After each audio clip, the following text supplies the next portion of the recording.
Hello every one. ആകാശം എന്ന കഥയുടെ 45-ാമത്തെ പാർട്ടിലേക്ക് കടക്കാം. എൻ്റെ കിരൺ, നീ എന്നെ മനസ്സിലാക്കണം. നീ എന്നെ മനപ്രയാസത്തിലാക്കരുത്. ബാലചന്ദ്രൻ്റെ വാക്കുകൾ കിരണിനെ ഏറെ വേദനിപ്പിച്ചു.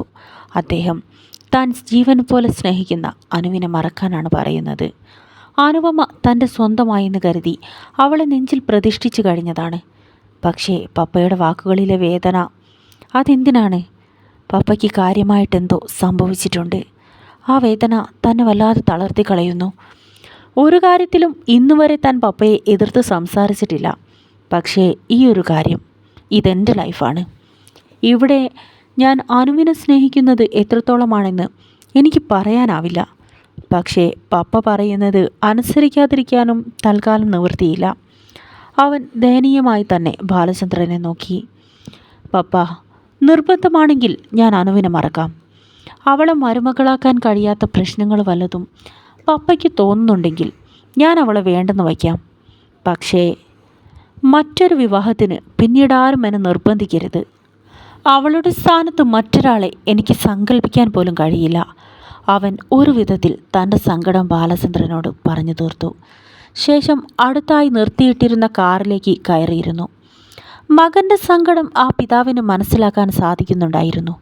കിരൺ സത്യം മനസ്സിലാക്കാതിരുന്നാൽ അത് അപകടമാണെന്ന് അയാൾക്ക് തോന്നി. കിരൺ സംഭവിച്ചതെല്ലാം മനസ്സിലാക്കാതെ അനുപമയുമായി അകന്നു പോയാൽ തൻ്റെ മകനും താനും തമ്മിലുള്ള ബന്ധം കൂടി ഇല്ലാതാകുമെന്ന് അയാൾക്ക് തോന്നി. സ്വയം സംഭവിച്ചു പോയ തെറ്റ് ഏറ്റുപറഞ്ഞ് മകനു മുൻപിൽ സത്യം തുറന്നു പറയാൻ തന്നെ അയാൾ തീരുമാനിച്ചു. അദ്ദേഹം കിരണിനൊപ്പം കാറിലേക്ക് കയറിയിരുന്നു. കിരൺ, എനിക്ക് നിന്നോട് കുറേയേറെ സംസാരിക്കാനുണ്ട്. സംയമനത്തോടെ നീ അതെല്ലാം കേൾക്കാൻ തയ്യാറാവണം.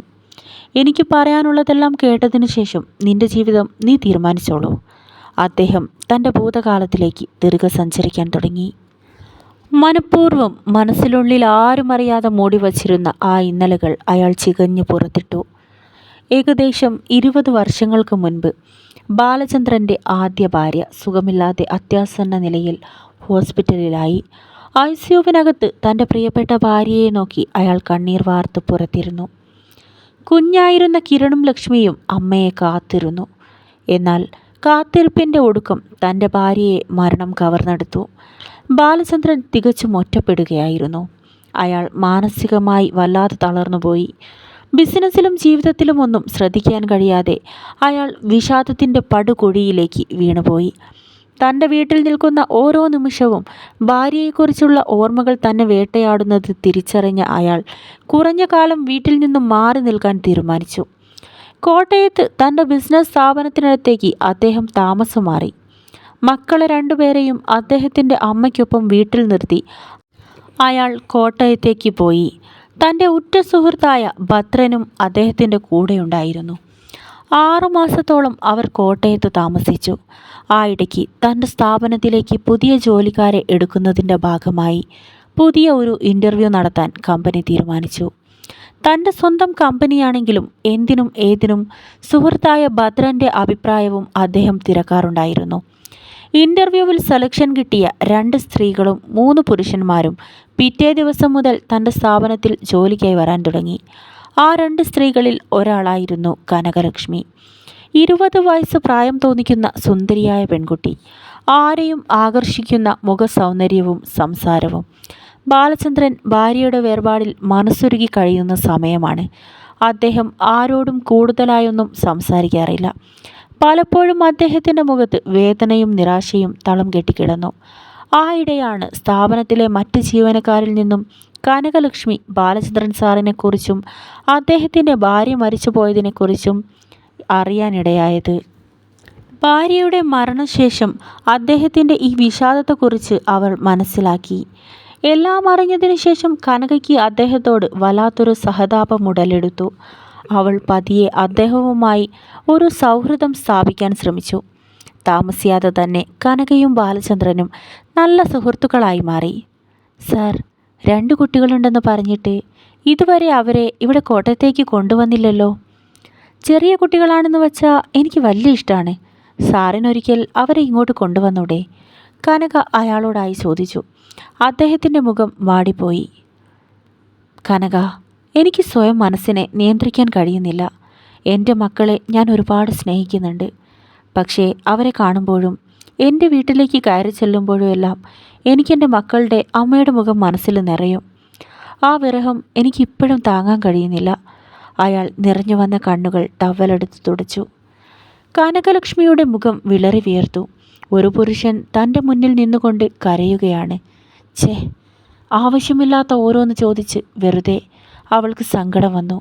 സർ പ്ലീസ്, ഞാൻ വെറുതെ ചോദിച്ചതാ. അയാൾ മുഖം തുടച്ചുകൊണ്ട് എഴുന്നേറ്റു. സാരമില്ല കനക, ഞാനും അറിയാതെ. അയാൾ പതുക്കെ പുഞ്ചിരിച്ചു. സാർ ഇങ്ങനെ കഴിഞ്ഞു പോയതിനെക്കുറിച്ച് ആലോചിച്ച് ടെൻഷൻ ആവാതിരിക്കൂ.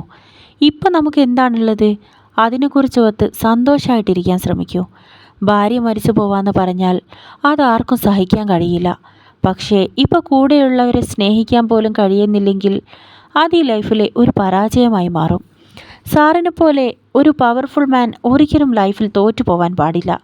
കനക ആത്മവിശ്വാസത്തോടെ അയാളോട് പറഞ്ഞു. ബാലചന്ദ്രൻ അവളുടെ മുഖത്തേക്ക് ഏറെ നേരം നോക്കി നിന്നു. എത്ര ദൃഢമായ വാക്കുകളാണ്! അവൾ പറഞ്ഞതെല്ലാം അക്ഷരം പ്രതി സത്യമാണ്. തൻ്റെ മക്കൾക്ക് പപ്പയെന്ന് വച്ച ജീവനാണ്. കിരണും ലക്ഷ്മിയും തന്നെ ഒരുപാട് സ്നേഹിക്കുന്നുണ്ട്. അമ്മ പോയതിനു ശേഷം മക്കൾ തൻ്റെ അടുത്ത് വന്നിരുന്നാണ് സ്നേഹം പങ്കുവച്ചത്. പക്ഷേ താൻ അവരെ ഒറ്റപ്പെടുത്തി ദൂരേക്ക് മാറിപ്പോന്നു. അവരെ ഒറ്റപ്പെടുത്തുകയാണ് ചെയ്തത്. കനക തനിക്കരികിൽ നിന്നും മാറിപ്പോയ ശേഷവും ബാലചന്ദ്രൻ ഒരുപാട് അവൾ പറഞ്ഞതിനെക്കുറിച്ച് ആലോചിച്ചു. ഇനിയുള്ള കാലം മക്കളെ സ്നേഹിച്ചും അവർക്ക് വേണ്ടി ജീവിച്ചും ജീവിതത്തിന് അർത്ഥം കണ്ടെത്താൻ ശ്രമിക്കണം എന്നയാൾ മനസ്സിൽ ഉറപ്പിച്ചു. അടുത്ത ദിവസം കനക തൻ്റെ ഓഫീസിലേക്ക് വന്നപ്പോൾ അയാൾ അവളോട് ആത്മാർത്ഥമായി തന്നെ നന്ദി പറഞ്ഞു. കനക, എൻ്റെ മനസ്സാകെ ഒരു ബ്ലാങ്കായ അവസ്ഥയിലായിരുന്നു. നിന്റെ വാക്കുകൾ ശരിക്കും എൻ്റെ കണ്ണ് തുറപ്പിക്കുകയാണ് ചെയ്തത്. ഇനിയെങ്കിലും എനിക്കെൻ്റെ മക്കൾക്കൊപ്പം കഴിയണം. ഈ 2 മാസം കൂടി കഴിഞ്ഞാൽ കിരണിൻ്റെയും അനുവിൻ്റെയും എക്സാമാണ് നടക്കാൻ പോണത്.